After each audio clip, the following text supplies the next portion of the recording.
Brothers and sisters, welcome to the season of creation.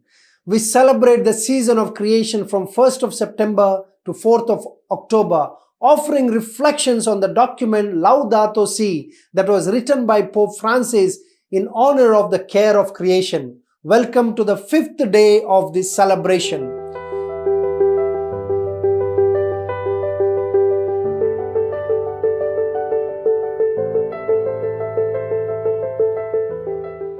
I read the paragraph for you, paragraph 136. There is a tendency to justify transgressing all boundaries when experimentation is carried out on living human embryos.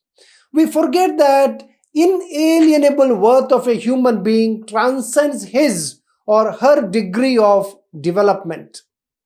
Yes, Pope laments today once again the experimentation of human embryos as a gross human sin. It comes from the egocentric persons who think that everything belongs to them and everything has to serve their personal interest. When human beings transgress all boundaries to achieve their scientific results, then there is no moral worth when it involves an embryo in its initial developmental stage. This is because an embryo, I want you to know, is a human being from the moment of fertilization and must be protected and treated as thus. Even though the embryo is small and does not necessarily look human, it is exactly what human people, including you and me, look like in their earliest stage of development. Although the potential application of human embryonic stem cells and therapeutic cloning have alleged medical benefits, these technologies necessitate the destruction of human embryos. In fact, Right to Life in Australia states that any experimentation on human embryos, because human life begins at the moment of conception, and therefore the dignity, right to life and integrity of human embryos must always be defended. Even though this research could possibly bring about great benefits for the health of individuals, we need to remember, brothers and sisters, that life itself is higher ethical standard than health.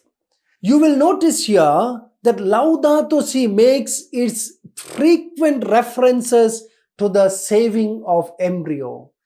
This is where we are talking about interconnectedness. That if you are not caring for life in its smallest form, you may not be doing well in caring for life in its entirety. That includes both human beings and the nature. So today we realize that we have a duty to pray for the right of life for every embryo, but we also have a duty to protect life in every form. I offer you 3 proposals today as part of our reflection and practical practice of this season of creation. One of the ways that you can practice is to use public transport.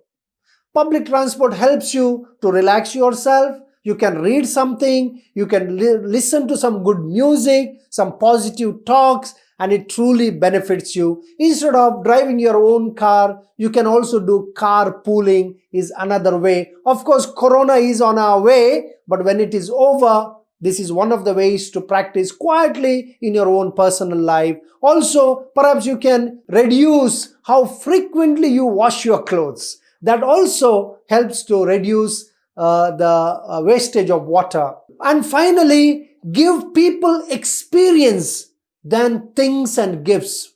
That also is a wonderful way to help our nature. God bless you.